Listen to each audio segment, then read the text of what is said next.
ஓம் நமோ நாராயணாய. ஓம் நமோ வெங்கடேஷாய.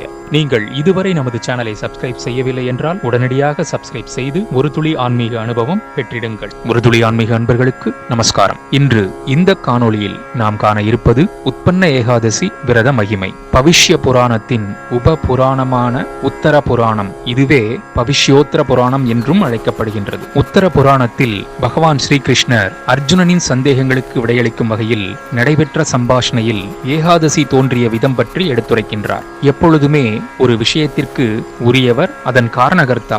அவரே அந்த காரணத்தை பற்றியும் அதன் முழு மகிமையை பற்றியும் விளக்கும் பொழுது அது மிகவும் முக்கியத்துவம் பெறுகின்றது அல்லவா? ஆகவேதான் இதனை நாம் அனைவரும் கண்டிப்பாக தெரிந்து கொள்ள வேண்டியது அவசியம் ஆகின்றது. அர்ஜுனன் ஸ்ரீ கிருஷ்ண பரமாத்மாவிடம், ஓ ஜனார்த்தனா, ஏகாதசி விரதம் ஏன் அனுஷ்டிக்க வேண்டும்? ஒவ்வொருவரும் கண்டிப்பாக அதனை கடைபிடிக்கும் அளவிற்கு அதில் என்னதான் சிறப்பு உள்ளது?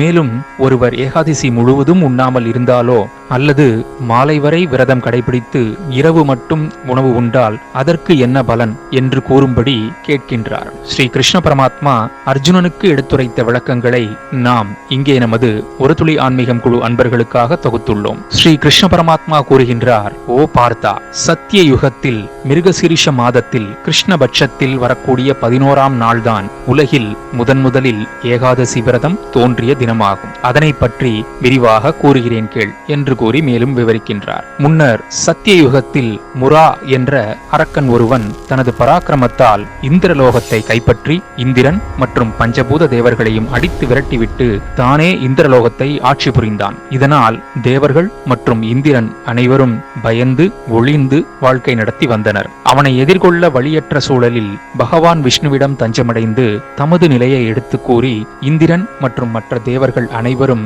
தங்களை இந்த துயரத்தில் இருந்து காப்பாற்றுமாறு வேண்டினார்கள். மேலும் இந்திரன் கூறுகையில், ஓ பகவானே, சந்திரவதி என்ற இடத்தை தலைமையாக கொண்டு பிரம்ம வம்சத்தில் தோன்றிய நதிஜங்கன் என்பவனது புதல்வனான முரா மிகுந்த பலம் பொருந்திய காரணத்தால் எங்கள் அனைவரையும் அடித்து விரட்டிவிட்டு இந்திரலோகத்தை கைப்பற்றி கொண்டான். ஆகவே அவனை தாங்கள்தான் வென்று தேவர்களது சிம்மாசனத்தை மீண்டும் மீட்டு தர வேண்டும் என்று வேண்டுகின்றார். இதனை கேட்ட ஸ்ரீஹரி வெகுண்டெழுந்து இந்திரன் மற்ற தேவர்கள் அனைவருக்கும் உதவுவதற்காக முராவுடன் போர் புரிய கிளம்பி சென்றார். அவனது சேனைகள் பலவற்றையும் அளித்தார். ஆனால் முரா எந்தவித அச்சமும் இன்றி ஸ்ரீஹரியுடன் போர் புரிந்தான். ஸ்ரீஹரியின் அஸ்திரங்கள் முராவினை ஒன்றும் செய்யவில்லை. இதனால் அஸ்திர யுத்தம் முடிந்து மல்யுத்தம் தொடங்கியது. ஆண்டுகள் பல ஆகியும் யுத்தம் முடிந்தபாடில்லை. முராவோ மிகவும் தீவிரமாக சண்டையிட்டு வந்தான். ஒரு கட்டத்தில் ஸ்ரீஹரி மிகவும் சோர்வுற்ற காரணத்தால் போரை நிறுத்திவிட்டு பத்ரிகாசிரமம் என்ற இடத்திற்கு சென்று அங்குள்ள ஹிமவதி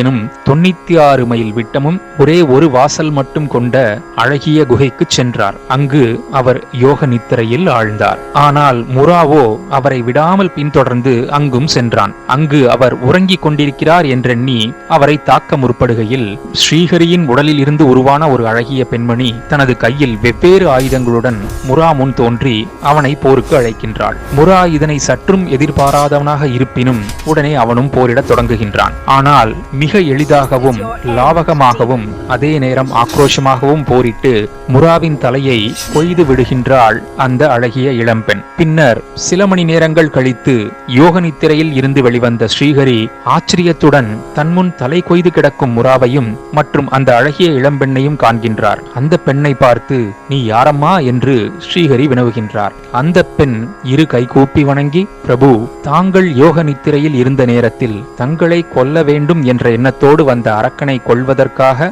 நான் தங்களின் உடலில் இருந்து தோன்றியவள் என்று கூறுகின்றாள். ஸ்ரீஹரி கூறுகின்றார், பெண்ணே, நீ செய்த காரியத்தால் இந்திரலோகம் மற்றும் அனைத்து தேவர்களும் மிகுந்த மனமகிழ்ச்சி உருவர். நானும் மிகுந்த மகிழ்ச்சியுற்றேன். ஆகவே நீ வேண்டும் வரம் கேள் என்று கூறுகின்றார். அந்த கன்னிகையும் மகிழ்ந்து, ஓ பிரபு ஸ்ரீஹரி, நீங்கள் ஒரு வரம் வழங்க விரும்பினால் நான் தோன்றிய இந்த நாளில் உங்களை நினைத்து உண்ணாமல் விரதம் இருக்கக்கூடிய அனைவரது பாவங்களையும் முழுமையாக போக்கக்கூடிய வல்லமையை தாருங்கள். மேலும் காலை மதியம் உண்ணாமல் இருந்து இரவு மட்டும் உண்ணும் ஒருவருக்கு அதில் பாதி புண்ணியத்தை வழங்குங்கள். அவ்வாறு விரதம் இருக்கக்கூடியவர்கள் அனைத்து பாவங்களும் நீங்கி இகவாழ்வில் அனைத்து செல்வங்களும் பெற்று சிறப்பாக வாழ்ந்தும் அதன் பின்பு பரவாழ்வில் உங்கள் பரமபதம் அடையும்படியும் எனக்கு ஒரு வரம் அளியுங்கள் என்று வேண்டுகின்றாள். இதனை கேட்ட ஸ்ரீஹரி, ஓ கன்னிகையே, நீ கேட்ட வரம் வழங்கினோம். எனது பக்தர்கள் அனைவரும் இந்த நாளில் விரதம் இருந்து அனைத்து சௌபாக்கியங்களையும் பெறுவர். மேலும் நீ 11வது திதியில் தோன்றியதால்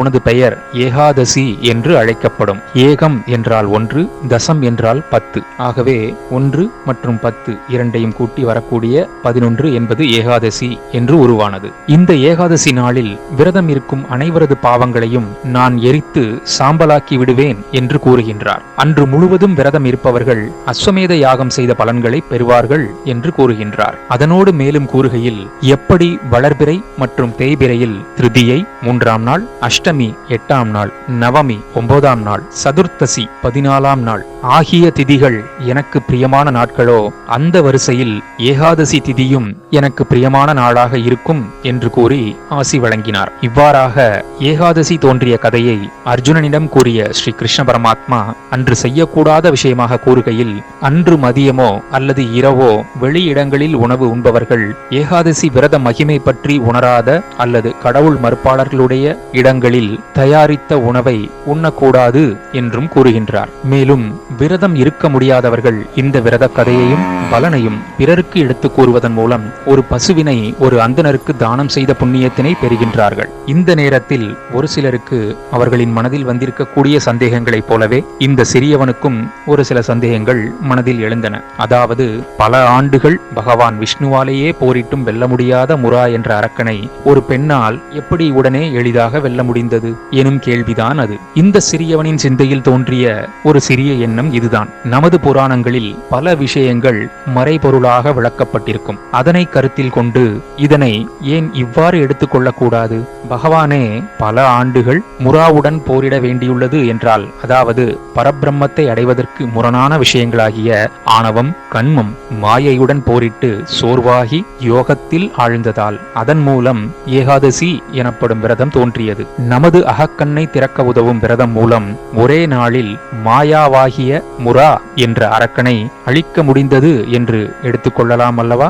ஆகவே விரதம் இருப்பது என்பது நமது குண்டலினி சக்தியை மூலாதார சக்கரத்தில் இருந்து மேலேற்றி புருவ மத்தியான ஆக்ஞா சக்கரத்தை அடைய வைத்து அதன் பின்னர் துரியம், துரியாதீதம் எனும் அடுத்தடுத்த படிநிலையை அடைய வைத்து அதன் மூலம் அஞ்ஞான இருள் அகற்றி மெய்ஞான ஒளியேற்றி உண்மையான ஞான வாழ்வின் முக்கியத்துவத்தை உணர்ந்து பிரம்மத்தை அறிவதற்காகவே என்பது இந்த சிறியவனின் ஒரு தாழ்மையான அபிப்பிராயம். ஆகவே அன்பர்களே, நமது இப்பிறவி எப்படி இருப்பினும் நாம் செய்த பாவங்களை போக்கவும் அடுத்த ஜென்மா வேண்டாம் என்று கூறினாலும் கர்ம பலன் தொடர்ச்சி காரணமாக ஒருவேளை அடுத்த ஜென்மா இருப்பினும் அந்த பிறவியிலும் மிகுந்த புண்ணிய ஆத்மாவாக பிறக்கவும் இந்த உற்பன்ன ஏகாதசி தினத்தில் நாம் செய்ய வேண்டியவை, வாய்ப்பு இருப்பவர்கள் ஏகாதசி அன்று 3 வேளையும் உண்ணாமல் விரதம் இருக்கலாம். அல்லது அவரவர் உடல்நிலைக்கு ஏற்ப ஒரு வேளையோ அல்லது 2 வேளைகளோ இருக்கலாம்.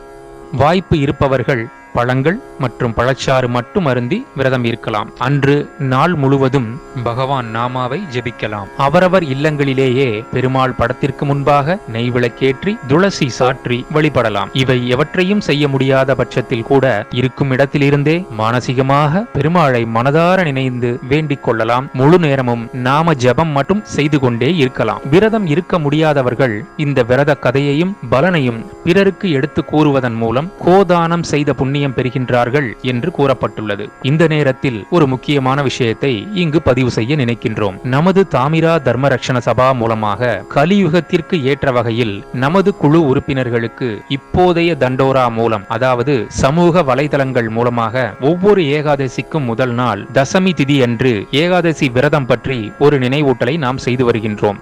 நீங்களும் நமது ஒரு துளி ஆன்மீகம் வாட்ஸ்அப் குழுவில் இணைய திரையில் தெரியும் எண்ணிற்கு வாட்ஸ்அப் செய்யுங்கள். ஓம் நமோ நாராயணாய, ஓம் நமோ வெங்கடேஷாய. நாம் முன்பே கூறியுள்ளது போல உபவாசம் இருப்பது என்பது உடலுக்கும் மனதுக்கும் மிகவும் நல்லது என்ற போதிலும் தற்போதைய கலியுகத்தில் இது அவரவர்களின் தனிப்பட்ட உடல் நலனை பொறுத்தது ஆகும். வயோதிகர்கள், நோய்வாய்ப்பட்டவர்கள், உடல்நிலை ஒத்துழைக்காதவர்கள் ஏகாதசி விரத பலனை அடைய ஏகாதசி அன்று ஒரு நாள் மட்டும் அரிசி உணவை தவிர்த்து வேறு உணவுகளை, அவல் அல்லது பழங்கள் போன்ற உணவுகளை அவரவர் தேவைக்கு ஏற்ப எடுத்துக்கொண்டு பகவான் நாமாவை ஜபித்து ஏகாதசி விரத மகிமையினை மற்ற அன்பர்களுக்கும் தெரியப்படுத்தலாம். ஓம் நமோ நாராயணாய. ஓம் நமோ வெங்கடேஷாய.